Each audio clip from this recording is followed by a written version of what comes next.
Espero que os irmãos estejam bem. Sabem que para mim é sempre uma felicidade estar aqui com os irmãos. Eu acho que essa é a igreja que eu mais preguei já na minha vida toda, então tem um carinho muito especial por aqui. Vamos abrir lá em 1 João, a primeira carta do apóstolo João, no capítulo 1, nos versículos 5 e 7.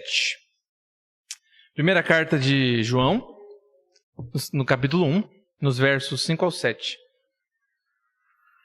O apóstolo João escreveu essa carta provavelmente aos cristãos que ficavam na Ásia Menor, perto de Éfeso. Os irmãos provavelmente sabem que João foi pastor da igreja de Éfeso. Então ele escreve essa carta para crentes que ele já conhece. Por que João escreve essa carta? Porque tinham falsos mestres naquela igreja, ensinando gnosticismo. Mas o que significa isso? Basicamente, esses falsos mestres estavam ensinando naquela igreja que o corpo era mau e que a alma era boa. E nesse sentido de que a alma era boa, mas o corpo era mau, não me interessava muito o que eu fizesse com o meu corpo, porque a minha alma era boa. A minha alma era santa, ou seja, a minha alma era salva. Então não importasse muito o que eu fizesse com o meu corpo, porque a minha alma já era salva. E além disso, esses mestres diziam também que eles tinham uma revelação especial de Deus. Eles tinham um conhecimento mais profundo, eles tinham mais intimidade com Deus do que o resto da igreja. 1 João, capítulo 1, versículos 5 a 7, diz assim: A mensagem que dele ouvimos e que anunciamos a vocês é esta: Deus é luz e não há nele treva nenhuma. Se dissermos que mantemos comunhão com Ele e andarmos nas trevas, mentimos e não praticamos a verdade. Se andarmos na luz como Ele está na luz, mantemos comunhão uns com os outros e o sangue de Jesus, seu Filho, nos purifica de todo pecado. Vamos orar mais uma vez? Senhor nosso Deus, muito obrigado por este dia, muito obrigado por este momento onde nós podemos ouvir a Sua palavra. Pai, fala conosco através da Sua palavra, que seja o Senhor falando, e prepara os nossos corações para ouvirmos a sua boa e santa palavra. Em nome de Jesus, amém. Referente a esses ensinamentos errados que esses falsos mestres traziam ao povo de Éfeso, de que a pessoa, de que o homem, a mulher, o cristão, o crente poderia continuar pecando, que isso não faria nenhum sentido, não faria nenhum problema, que isso não interferiria na vida dele com Deus. Porque já que aquilo que a pessoa fizesse no seu corpo não interferiria em nada na sua alma, não interferiria em nada na sua salvação, afinal de contas, é como se Deus só se importasse com a alma. Esse era o ensinamento daqueles falsos mestres. Na última vez que eu vim aqui eu até brinquei que eu ouvia muito que Deus não era que as pessoas falavam que Deus não era cardiologista porque Ele não queria só o coração das pessoas. Mas pelo contrário, Deus quer o corpo todo. Já aqui, nesse sentido, é como se esse povo falasse que Deus é psicólogo, que Ele só quer saber da mente das pessoas. Ele só quer saber da parte do coração, da alma, do espírito, Ele não quer saber do corpo. Só que João bate justamente nesse ensinamento. Tanto é que o primeiro versículo ali, o versículo 5, João diz que quem mesmo ensinou esse ensinamento não foi ele. Não veio de João. Não veio de nenhum outro apóstolo, mas veio do próprio Jesus.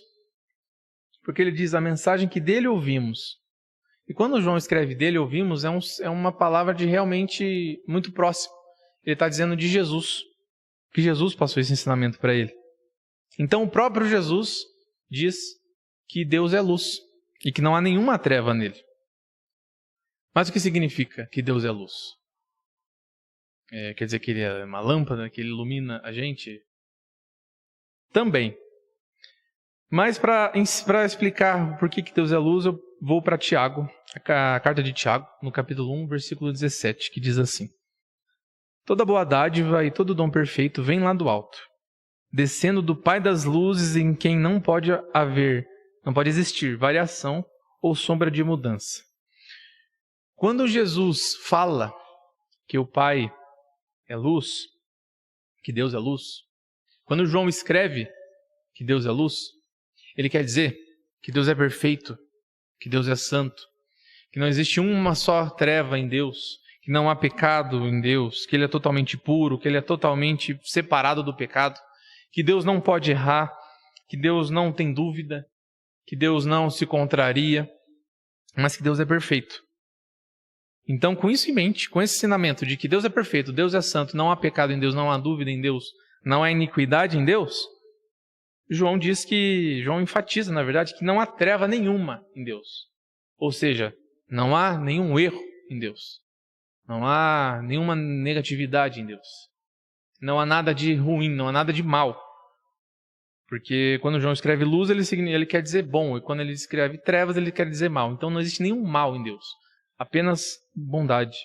Lembrando que quando se fala bondade, não é que Deus é bonzinho, mas que tudo que há em Deus é bom, é perfeito, é agradável.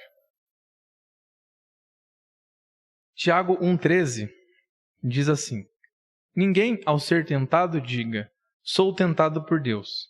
Porque Deus não pode ser tentado pelo mal, e Ele mesmo não tenta ninguém.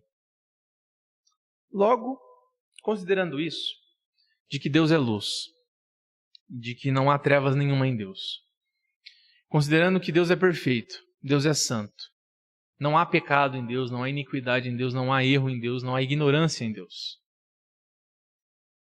Não faz nem sentido o ensinamento desses falsos mestres, dizendo que o homem poderia ter qualquer tipo de comportamento na sua vida, que isso não interferiria na vida com Deus. Se o homem andava em trevas, ele não poderia andar juntamente com Deus, porque Deus é luz. Ou seja, se eu ando em trevas, eu não posso andar com Deus. Se eu ando em trevas, eu não posso comungar com Deus, eu não posso ter comunhão com Deus, porque senão eu vou ser mentiroso. E justamente por isso que João escreve o versículo 6. Se dissermos que mantemos comunhão com Ele e andarmos nas trevas, mentimos e não praticamos a verdade. Então, se Deus é totalmente santo, se eu ando em pecado, se eu ando em trevas, eu não posso dizer que eu ando com Ele, senão eu estou sendo mentiroso. Afinal de contas, o próprio Deus disse que Ele não anda com o mal. Deus não pode errar, Deus não pode pecar.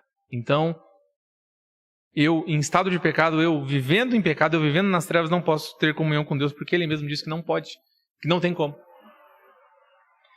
Eu não sou da presbiteriana desde criança.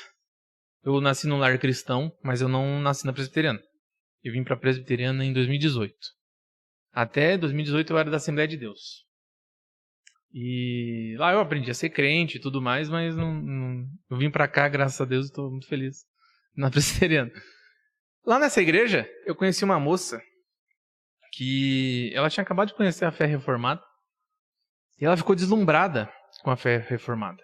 Como todo mundo que conhece a fé reformada sem ter conhecido antes fica maravilhado, fica surpreso, maravilhado de verdade.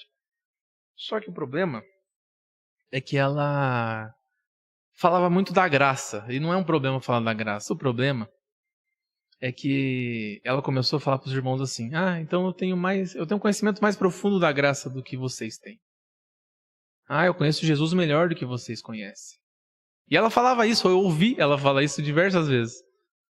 Ela basicamente falava que ela tinha mais comunhão com Deus do que os outros tinham. Justamente porque ela tinha tido essa compreensão a mais das Escrituras do que os outros não tinham. Justamente como os falsos mestres que João briga, que João bate. Porque esses falsos mestres diziam que eles tinham conhecimento a mais de Deus do que os outros irmãos. De que o conhecimento que eles tinham era mais profundo, era melhor, era mais bonito, era mais inteligente, era mais sabido do que os irmãos tinham. Só que a semelhança não parava por aí. Porque em um momento essa moça estava dizendo que ela tinha um conhecimento mais forte de Deus. No outro momento ela estava indo para um motel com um rapaz. No momento ela dizia que ela compreendia muito bem a graça de Deus. Em outro momento ela estava indo para o bar no final de semana se embriagar com as amigas. E era isso que os falsos mestres estavam ensinando. Esses falsos mestres diziam que não, nós temos um ótimo conhecimento de Deus, nós conhecemos coisas que vocês não conhecem. É como se eles conhecessem uma revelação especial, mais especial do que a própria Bíblia. Mas eles não ligavam nem nada para o comportamento. Eles ensinavam que você poderia fazer o que você quisesse, que não tinha problema. Que você ia continuar tendo um conhecimento de Deus. Você vai continuar conhecendo mais a Deus. Não tem problema pecar, pode pecar. Afinal de contas, é graça, né? Você pode pecar. Era o mesmo ensinamento desses falsos mestres dessa moça que eu conhecia. Já que a alma está salva, então não preciso fazer mais nada. Se a alma está salva, já que eu sou salvo uma vez, eu sou salvo para sempre, eu não preciso fazer mais nada. Era esse o ensinamento. Mas nós sabemos que esse ensinamento é errado. Esse ensinamento é mentiroso. Afinal de contas, uma pessoa que me diz que conhece a Deus, mas os frutos dela são de obras da carne, essa pessoa não conhece a Deus. Porque Deus não anda junto com as trevas, Deus não comunga com as trevas. Deus é luz, Ele não consegue, Ele não pode andar junto com as trevas. Aí a gente até pode pensar, então acho que eu nunca vou poder andar com Deus, porque eu sou pecador, eu peco. Às vezes eu acabo pecando, às vezes acontece por um acidente um pecado na minha vida, mas se Deus é luz, então quer dizer que eu não posso andar com Ele, já que eu peco. Afinal de contas, a gente não consegue parar de pecar. Um dia a gente vai parar de pecar, mas esse dia ainda não chegou, então hoje a gente, infelizmente, ainda peca. Aí João continua no verso 7. Se andarmos na luz, como Ele está na luz, mantemos comunhão uns com os outros e o sangue de Jesus, seu Filho, nos purifica de todo pecado. E esse é o ponto, meus irmãos. O pecado na vida do crente é acidente. O pecado na vida do eleito, no Filho de Deus, no cristão, é acidente, não é regra. O pecado não é mais o Senhor da nossa vida. O pecado agora é acidente quando ele acontece. E essa é a diferença. Se nós andarmos nas trevas, se nós andarmos na ignorância de Deus, se nós andarmos em pecado, se nós andarmos em iniquidade, a gente não vai poder andar com Deus. A gente não vai poder andar com Deus. Mas quando nós andamos na luz, mas quando nós andamos buscando a santidade, quando nós andamos em um arrependimento constante, quando nós andamos na presença de Deus, sendo iluminados pela luz que é dele, não a luz que é dele, afinal de contas, ele é a própria luz. Quando nós somos iluminados pelo próprio Deus, pela sua santidade, essa luz traz à tona os pecados mais escondidos nossos. Pecados que às vezes a gente nem sabia que era pecado. Porque o pessoal fala muito em pecado de estimação, pecado que a gente deixa guardadinho, que a gente... mas é gostosinho fazer uma fofoquinha. Mas é legal dar uma mentirinha aqui. É legal ser grosseiro de vez em quando. Esses pecados mais escondidos, a luz de Deus mostra. Antes de começar o culto, eu vi que os irmãos acenderam as luzes. Se as luzes não estivessem acesas para a gravação, eu tenho certeza que nem todas as manchas do meu rosto iam aparecer. Nem todos os poros meus iam aparecer. Meus pouquinhos cabelos brancos que estão começando a surgir não iam aparecer se a luz tivesse apagada. Mas com a luz acesa, as imperfeições aparecem. Não que o cabelo branco seja imperfeição, mas o cabelo branco aparece, as manchas da minha pele aparecem, os fios da minha barba, do meu cabelo que não estão bem penteados aparecem. E é assim com a gente quando a gente anda perto de Deus. Os nossos defeitos, os nossos pecados vão aparecendo. Mas não simplesmente para aparecerem, para a gente ficar humilhado, para a gente ficar chateado, mas para a gente se arrepender.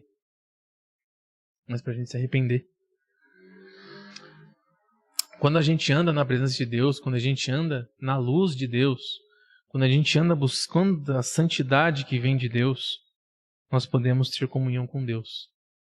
E não só comunhão com Ele, mas comunhão com a igreja também. Nós podemos ter comunhão porque nós andamos na luz. Meus irmãos, é bem verdade que não existe comunhão parecida com a comunhão que a gente tem na igreja. Talvez alguns de vocês eu estou vendo pela primeira vez, mas eu me sinto família de vocês, eu me sinto amigo de vocês. Porque o Espírito que está em mim, está em vocês, é o mesmo. É uma comunhão que não se encontra no mundo. E essa comunhão só é possível por causa de Deus, por causa do Espírito de Deus e porque nós andamos na luz. Se nós andarmos nas trevas, nós não temos comunhão com Deus, nós não temos comunhão um com o outro. E só quando nós buscamos essa luz, que é o próprio Senhor, que nós podemos ser igreja de verdade.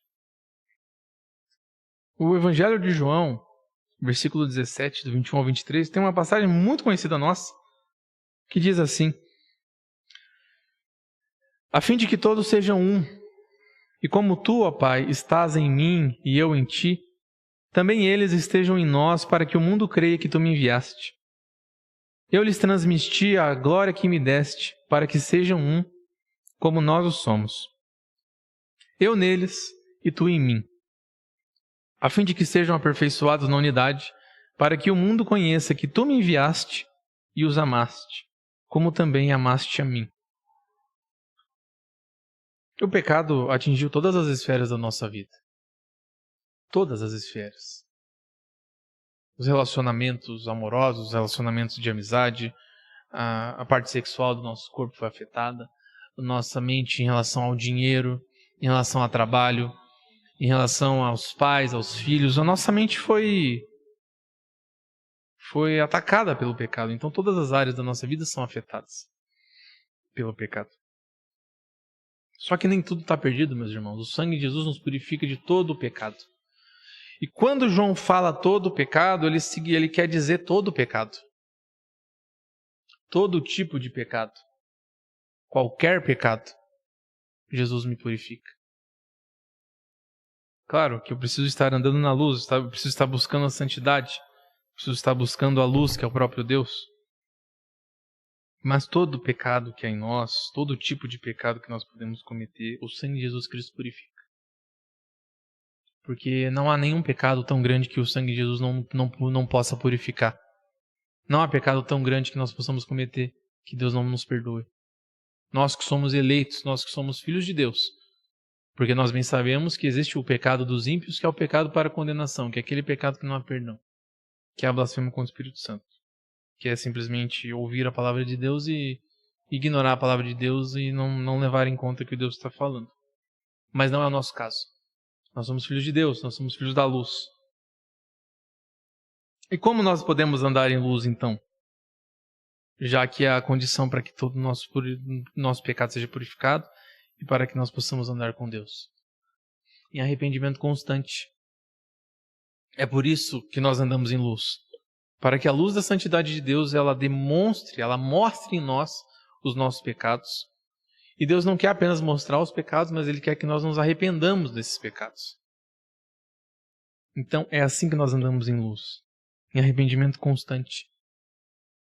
Quando Martinho Lutero prega as 95 teses lá no castelo da Alemanha, que eu esqueci o nome da cidade, a primeira tese era de que o homem deveria viver em arrependimento constante.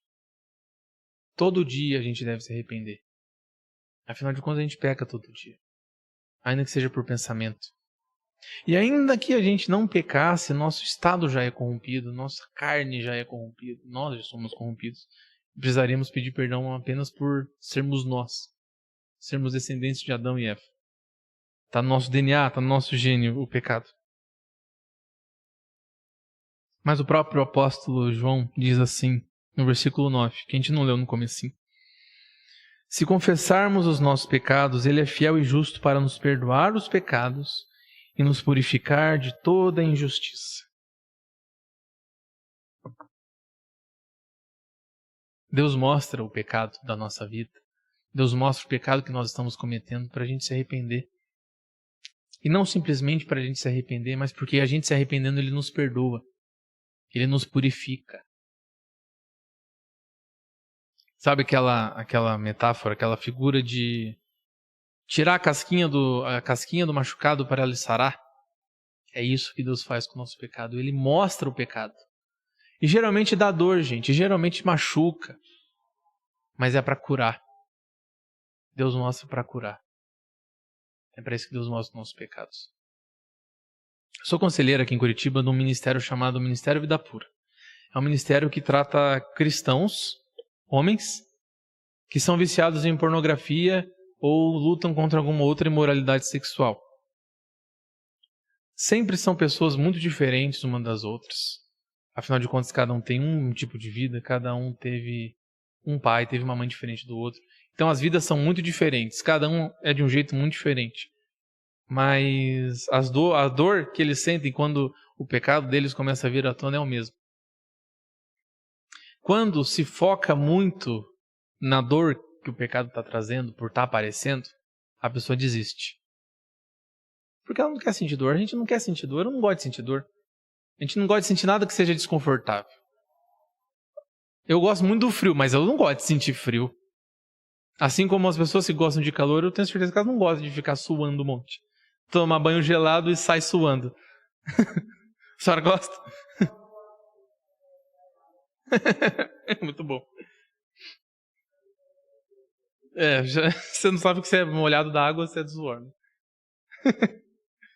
Nós não gostamos de sofrer. Nós não gostamos de sofrer. Não gostamos de nada doendo. Por isso que uma parte desse processo com os meninos do Vida Pura é de que eles não devem focar na dor que o pecado está trazendo a eles, mas sim no remédio que Deus está oferecendo. E é nisso que a gente tem que focar também. No remédio que Deus nos oferece, no perdão que Deus nos oferece, no sangue de Jesus Cristo que nos purifica de todos os pecados. Deus nos chama para andarmos em luz, andarmos na luz com Ele. Deus nos chama para andarmos em santidade, Deus nos chama para andar sem pecado. Mas sozinhos a gente não consegue. É impossível para a gente andar sem pecar. É impossível para a gente andar na luz sozinho. Mas é por isso que, além de Deus fazer esse convite, Ele também se disponibiliza. Porque nós temos um Pai, nós temos um Salvador, e nós temos um Santo Consolador, que não nos desampara, em momento algum. Deus cobra da gente santidade, sim. Mas, digamos assim, o primeiro passo é sempre dele. É sempre dele. Afinal de contas, nós somos monergistas, né? O que significa é que Deus faz a obra, não a gente. A gente só responde. Mas a gente só responde porque a gente é capacitado por Deus, senão a gente não conseguiria responder também. O nosso Senhor Jesus, o nosso Senhor, nosso Salvador, andou na luz. Nosso Jesus andou em santidade. Nós também podemos andar nessa luz. Seguindo os passos de Jesus. Pisando nas suas pisadas, caminhando sobre as suas pegadas. Que nós possamos tomar pela fé essa obra que Jesus fez na cruz por nós. Que nós já é pra gente essa obra que Jesus fez. Mas usando aquele jargão que usava muito na minha antiga igreja, a gente tem que tomar posse disso também. A gente tem que tomar a posse desse sangue de Jesus que nos purifica de todo pecado. Porque assim a gente vai poder andar como Jesus andou. A gente vai poder obedecer o que Deus nos manda. Que é andar em luz. Que é andar em santidade. Que é andar para agradá-lo. Não mais comungando com as trevas. Mas servindo aquele que é o Pai das luzes. O Pai das luzes. Vamos orar, meus irmãos. Senhor nosso Deus, nosso Pai. Obrigado, Pai. Obrigado pelo sacrifício que Jesus Cristo fez na cruz por nós. Obrigado, Pai, pois a nossa situação era tão severa que, ainda que toda a humanidade morresse para pagar seu próprio pecado, essa dívida ia continuar em aberto. Mas obrigado pelo Senhor ter nos amado tanto que se entregou por nós. Que se entregou pela sua igreja. Muito obrigado, Pai. Pai, ajuda-nos, capacita-nos, guia-nos para que possamos andar em santidade assim como Jesus andou. E assim como o Senhor deseja que andemos. Pois, Pai, nós queremos ter comunhão contigo. Nós também queremos ter comunhão com o povo de Deus. Nós queremos ter comunhão com os irmãos. E nós queremos, Pai, assim como o próprio Jesus orou, que o mundo veja o Senhor em nós. Olhando para a nossa comunhão, olhando para a nossa unidade como igreja, vendo que o Senhor está em nós.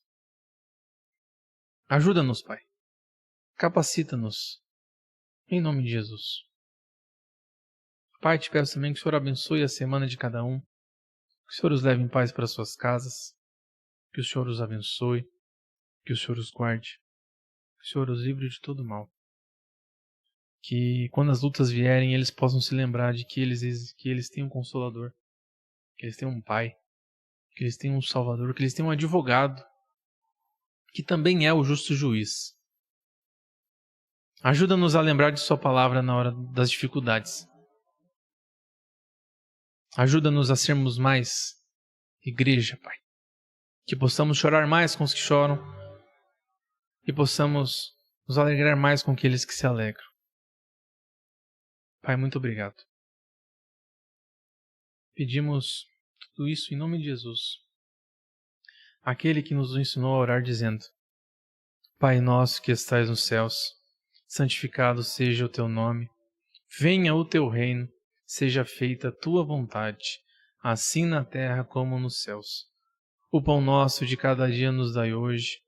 Perdoe as nossas dívidas, assim como nós perdoamos aos nossos devedores. E não nos deixes cair em tentação, mas livra-nos do mal, pois teu é o reino, o poder e a glória para sempre. Amém.